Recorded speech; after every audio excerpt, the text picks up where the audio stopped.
Here's a story. You're on mute. Anyone said this recently? How is that still a thing?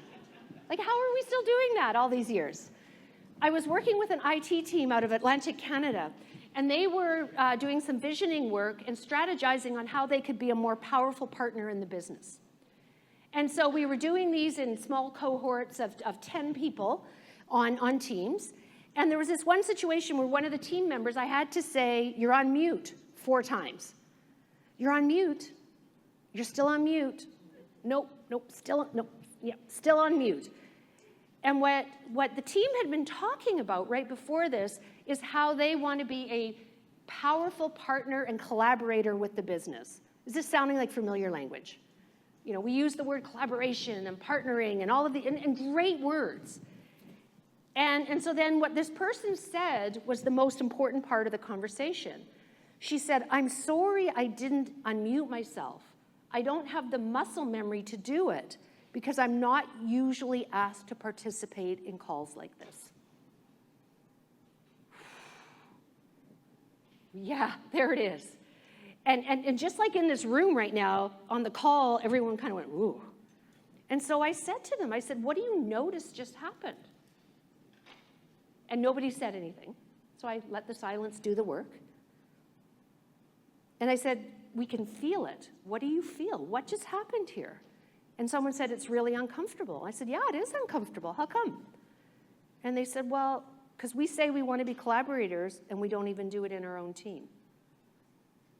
That was the drop mic moment of this whole piece of work that shifted everything in the team because they noticed it. And they made the implicit, the invisible, the unconscious, explicit, visible, and conscious. Noticing is a superpower because it's already happening. And when we notice it, we can respond rather than react. When we notice it, and this was something they were tolerating. And it doesn't sound like a big deal, but it was a big deal, and it was a huge obstacle to them having the influence they wanted to have in the business.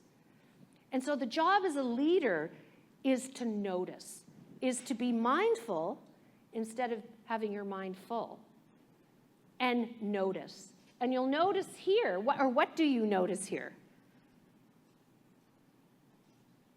Celebrate, celebrate, celebrate. It is one of the things, I was working with a team here in Edmonton yesterday, a leadership team, a very technical field. They have a mind of continuous improvement. So they said, yeah, but they're not there yet. Celebrate progress.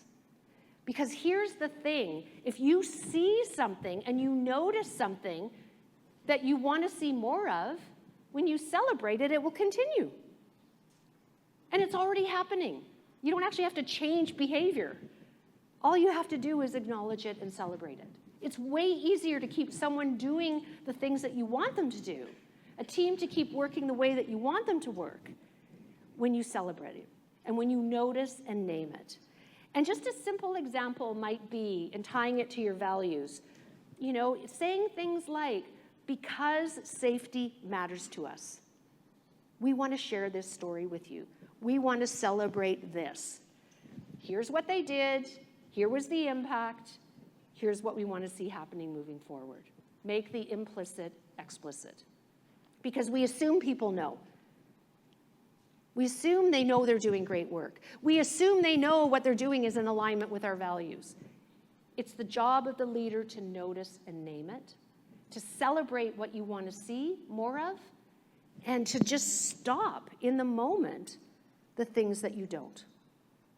Otherwise, you get the, oh yeah, those are the values on the wall, but we don't really do it this way. I know corporate says that, but yeah, out in the field, it's actually how it happens here. Very too common.